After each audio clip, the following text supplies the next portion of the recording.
In this video, I'm going to cover off all the questions that you've been asking about relocating to Dubai.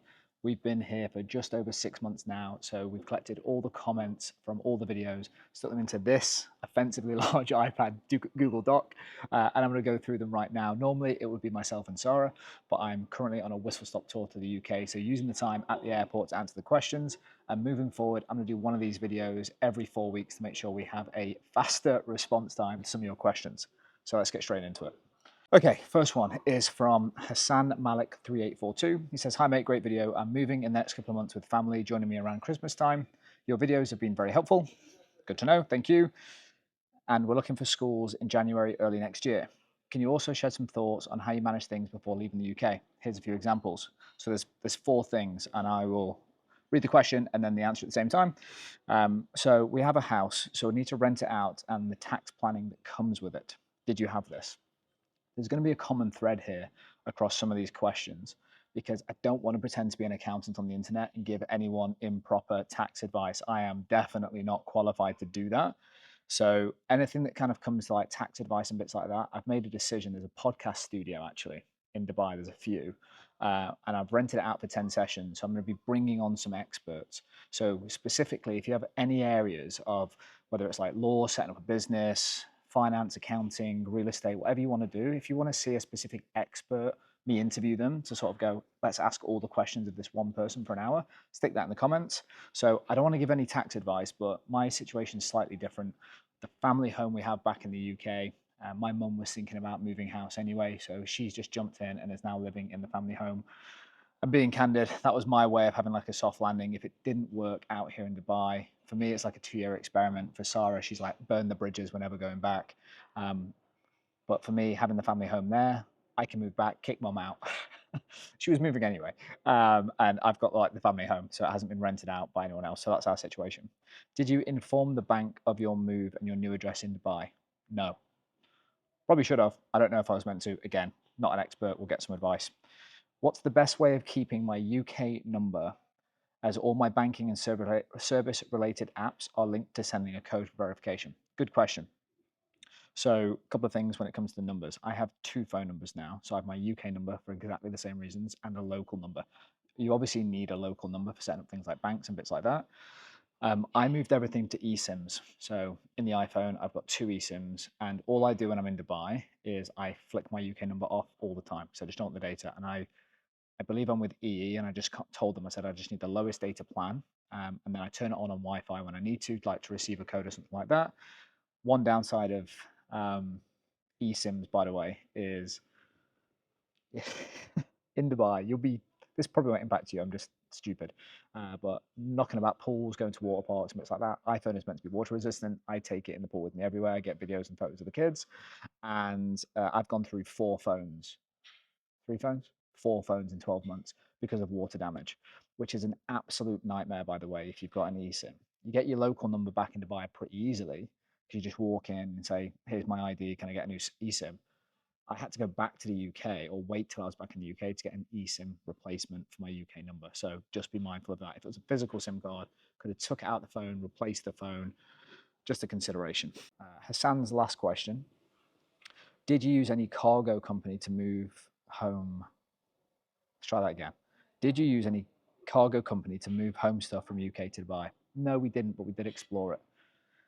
And the kind of process we went through is we sort of thought, what's everything we want to take? And we go, okay, we want to take that with us. We want to take the Peloton with us. Sarah's obsessed with Peloton.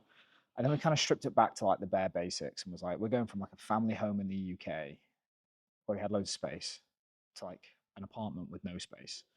So we kind of went really ruthless with what we were taking across. And we ended up just taking seven 25 kg cases, and we got everything into that.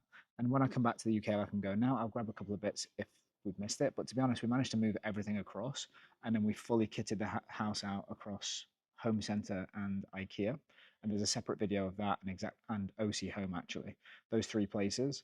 And there's a separate video on the channel talking about exactly how much we spent of kitting out a 2-bed plus maids apartment, which is what ours is. There's a few companies.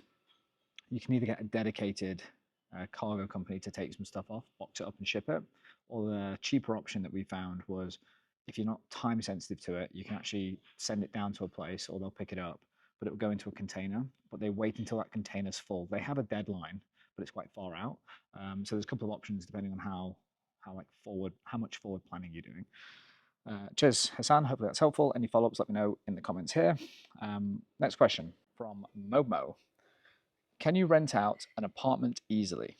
I hear stories that half of the apartments are empty. So we've done a couple of videos that are early in the channel in terms of how we found our apartment, which is in Choba Heartlands, and the process that we went through. Renting an apartment is really simple, to be honest with you. So the thing you probably just have to navigate is the check situation. So you'll see like 1 check, 4 checks, or 12 checks. And that's basically how much rent you have to pay in advance. So 1 check apartment, they're asking for the annual rent in one go. 4 checks is quarterly, 12 checks is monthly. But it's super easy to rent an apartment out here. It's just expensive, man. Like, especially if you're like me, who was based in the Midlands in England, like 45 minutes north of Birmingham, to go from paying that sort of rate for my mortgage and seeing how much square foot I got for that compared to where we are now, it's like it's a bit of a gut punch. Like, it hurts the wallet. So I'd say renting's easy. It's just not cheap. Next question. Going to do my best for these names. Declan Gilmore. I think I nailed that. One question/request is to visit the Mac Hills 2. I'm moving to Dubai next November, and this is at the top of my list. Would be good to see what you think. It's far from everything, so that scares me, as I have 2 daughters who need schooling. So a couple of points there. I put a video up recently, which won't be interesting to 99.9% of people, but it's like a motivational thing for me. I strap a GoPro to my chest, I'm into running.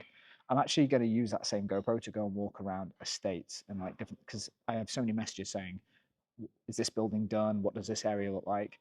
And I can just like have a wander around different estates and even go into apartments and sort of like compare the difference of like what 2, 3, 4 bed apartments get compared to villas in different areas. So I'm going to do more content like that because I think it'll be interesting and helpful for the channel. So happy to have a look around Damac Hills 2. The second part of that, which I wanted to just build on, is 2 daughters needing schooling. The approach that we took was find the school first and then work out where you want to live. And the reason for that is that the traffic is no joke here, like no joke. So I would be really mindful of like finding the school that you want your girls to go to and then work out where you want to live and just making sure that makes sense. That'd be my only build. So I get paranoid, so I just have to jump up and see if we're still recording. Anyway, where are we? So Carl Weatherall asks, oh, this is a teeth one. Were your teeth sensitive after having them whitened? I've tried the gel trays before and they make my teeth feel like glass for days. Be good to find an alternative that actually works and hopefully not as painful. So Carl, quick answer, teeth were absolutely fine after having them whitened.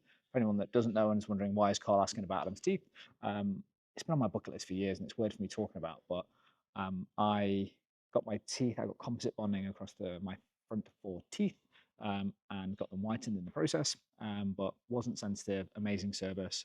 Happy to, well, I think it's in the video. If you just go back to that video, you'll see where I got it done. I would highly recommend them.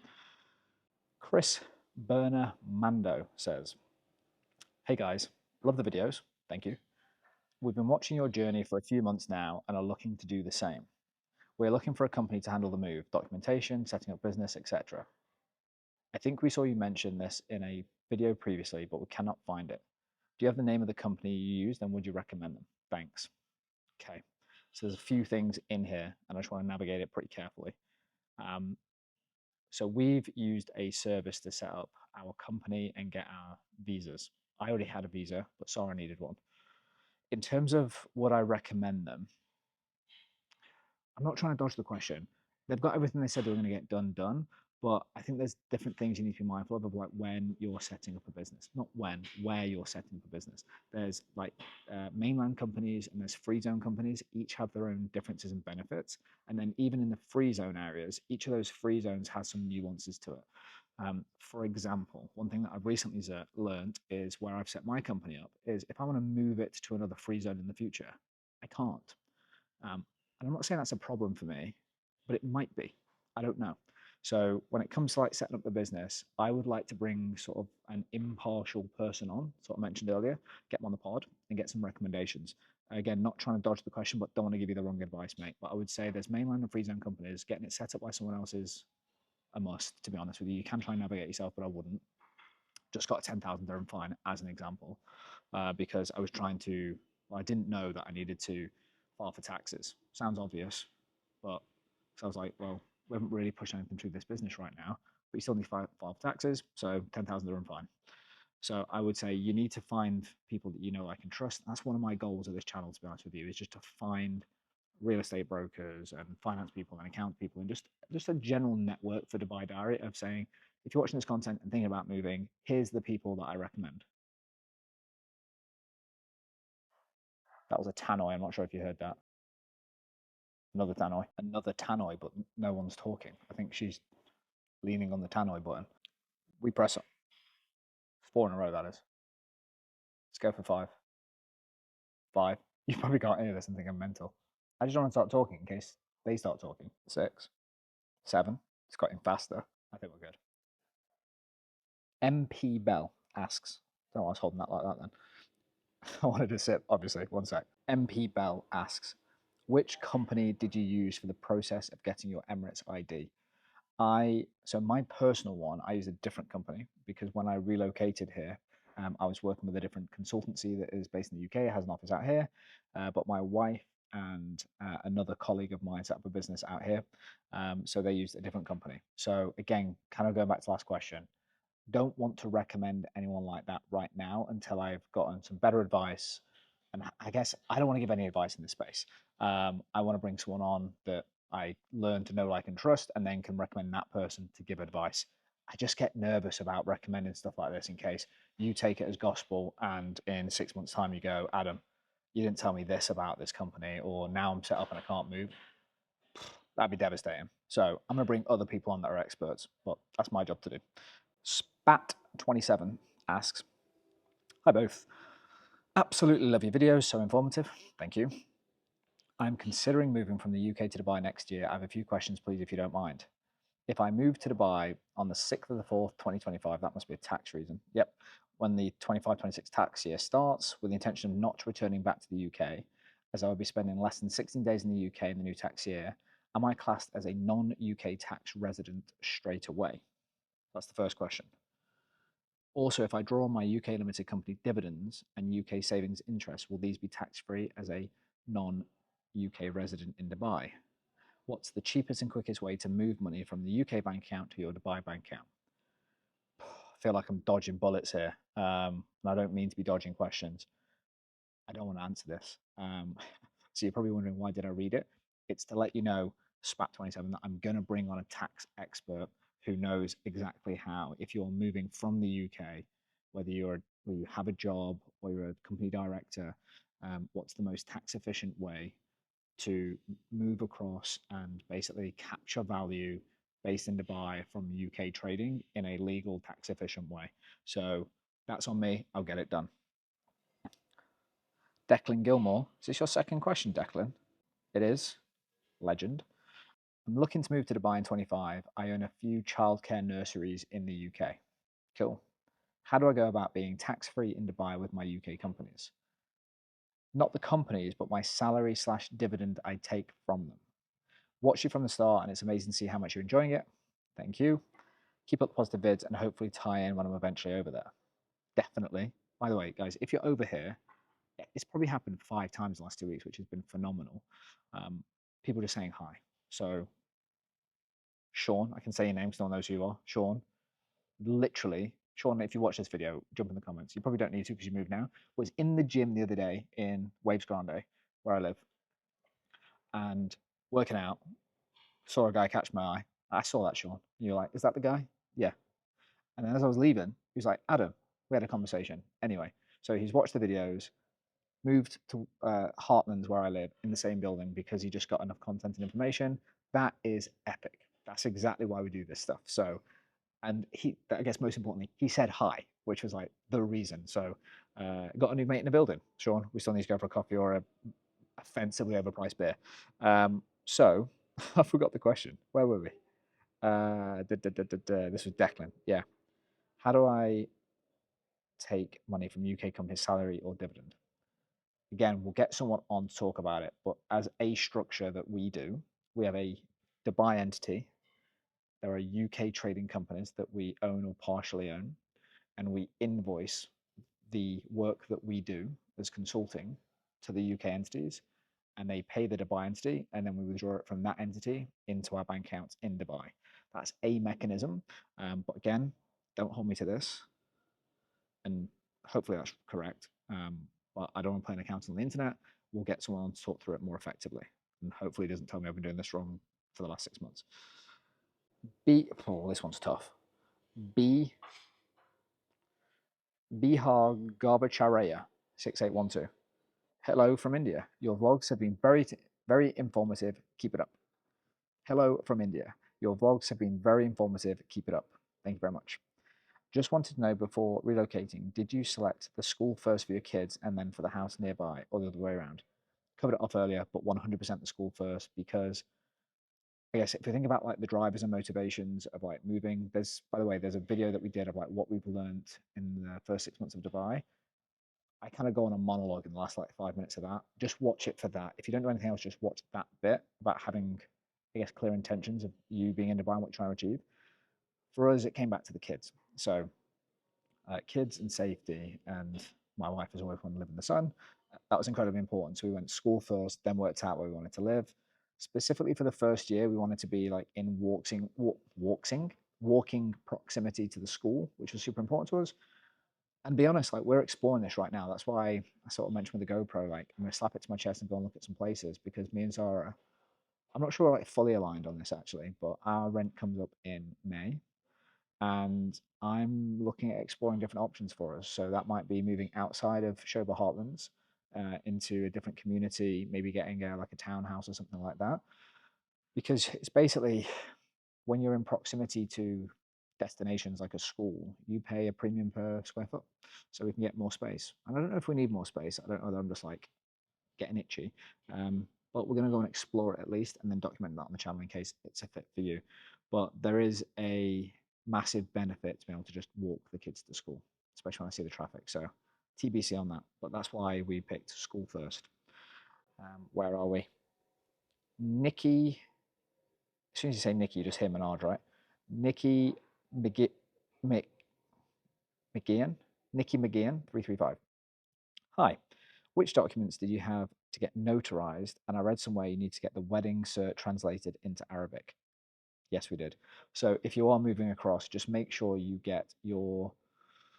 So we needed to get our kids' birth certificates, our birth certificates, and marriage certificates all notarized slash attested.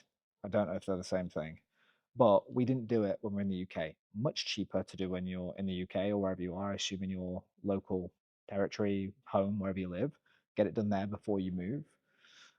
We had a bit of a naughty situation actually, because we got married in Cyprus, so we had to send our documents to Cyprus. So that was a bit of like a, eesh, what do we do here moment. If of interest, I can find the company and link it to it. It was expensive, but it wasn't offensive. But the service was like, we knew where the documents were the whole time. It was top service. So I would say just get documents attested before you move is my advice there. Kita 203. I love the transparency and honest conversations between the both of you. You have a new subscriber. Thank you. We are potentially moving next year. Love these videos. Would love more on the cost of living there and an update on the school fees for the boys and how they're finding it. Sorry if these videos are already there. I'm working my way through them now. Lol. Well done on the move. Kita, thank you so much. Glad to have you as a subscriber. We're actually going to be doing a video on 90 days of like how much it costs to live in Dubai, and then where we're potentially overspending, underspending. There's little things like cars and bits like that that we're working through at the moment. So that video is in the pipeline, and the boys are absolutely loving school. It was a pretty cool day yesterday. So I was actually meant to fly to the UK yesterday, but I didn't because I didn't want to miss the boys. They had their sports day, so it was very fun to go and watch the boys. The sports day was cool. Riley won both his races. Good lad. He works hard at running actually. And then Reggie won his javelin and came second in a bunch of stuff, but they had a bunch of fun.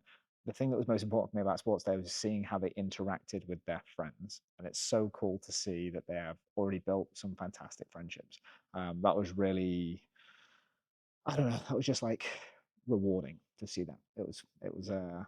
It kind of reminded me of like why we've moved and the kids are settled in, they've got some great friends, and they've got like such a diverse friendship group now. And I'm not sure if I shared this on the channel, but when I was younger, um, I had a teacher called Mrs. Minister. Um, Shout out to you, who who called my parents in one day and literally said, Your son is," she used the word brilliant, so thank you. Your son is brilliant, but he's either going to end up in prison or very successful, and what you do in the next 5 years of his life will decide that." And she recommended I apply for a scholarship at a private school called Repton, to which I got in. I got a scholarship and had some wonderful teachers and headmasters. But the key thing that I learned through that is I had such a wide, diverse range of friends, and um, that was invaluable to me. It sort of made me think the world. It made me not think. It made me realize the world is big, and there's loads of opportunities. And meeting my friends and meeting their parents, and with respect, thinking if you can make it, I can make it, and I want that for my boys as well. So, can't remember how I got into that, but yeah, kids are good. Hosni Mang. One sec. Hosni Hosni Aman Gotara 9507. I'm doing my best there. What time did you your family go to Kite Beach? Oh, this answer is not helpful. What time did you and your family go to Kite Beach? We have a 16-hour layover in Dubai, and we want to check out as much as we can. Is 6 a.m. too early to get there? Well, you definitely have missed this, but for anyone coming for a layover, Kite Beach is awesome at 6 a.m. Depending on what time of year, depends on whether you'll catch the sunset. It's where I go running. I love it. 6 a.m. is definitely not too early to get there. If you're heading down there, I would recommend just go to if you put it in the sat nav or just ask to go to Kite Beach, there's an area. Look for the Starbucks at Kite Beach. That's the area you want to walk down the promenade. There's like a 3.5, 4K walk down there. It's stunning. And if you're walking there at about 6 o'clock in the morning, you'll just catch the sunrise, which is epic. Enjoy. Nikita Tasha 8927. Great content, peeps. I have two questions, if you will, please. We will. Well, I will. Is the community pet friendly? Very. Number two, how is Greek Vista Grande? Oh, interesting. So I actually went to look at an apartment in Creek Vista Grande, which is the building, if I've got this right, which is the building directly opposite the school. Like, I wouldn't even have to, well, I don't majority of the time, Sarah does, but walking the kids to school, you can just look out the window and make sure they cross the road safely. I'm joking, but it's basically that close. The building is stunning. Um, and I went there with a friend of mine who was looking to buy an apartment, and he didn't press on with it. But I'm really looking at that building. I like it. The amenities are fantastic. Price per square foot's very similar. It's kind of like on par with everything else in Heartlands. I think it's a great spot. And then, interestingly, where Heartland School is, you've got the Creek Vista Grande. I hope I'm talking about the same building, but I think I am. You've got actually the Heartlands Mall, the Shoba Heartlands Mall. I don't know what it's called, but next to it, basically, it's going to be a small, low key mall, but it's going to be perfect for those living in the estate, specifically for those in that building. So it's cool. It's definitely a spot I'm looking at. Rebecca Foden 8788. Hey Rebecca says hi. Just wondering how your boys are getting on with their new school. Have they settled in well? Relocating to Dubai next summer and booked a tour of Heartlands International and looking around Shoba Heartlands. Very excited. Thank you for the blog. Awesome. Mentioned it earlier, boys are settled in really well. When you come across, make sure to reach out. People are asking how to reach out as well. I would probably say find us. We have like an Instagram account. I'm pretty sure Sarah looks after it, but find us on Instagram or just add me. I'm add Callow. I don't really use Instagram. I just use it to hold photos of the family since our relocation. I'm at add Callow. Add me, and make sure you drop us a note when you're around in case you want to grab a coffee. And that draws us to a conclusion. So guys, hopefully that's been helpful. If you've got any specific questions, drop them in the comments on this video or any of the videos that we produce. If there are any specific types of videos that you want to see, you drive us. Let us know in the comments. Stay well. Speak to you soon.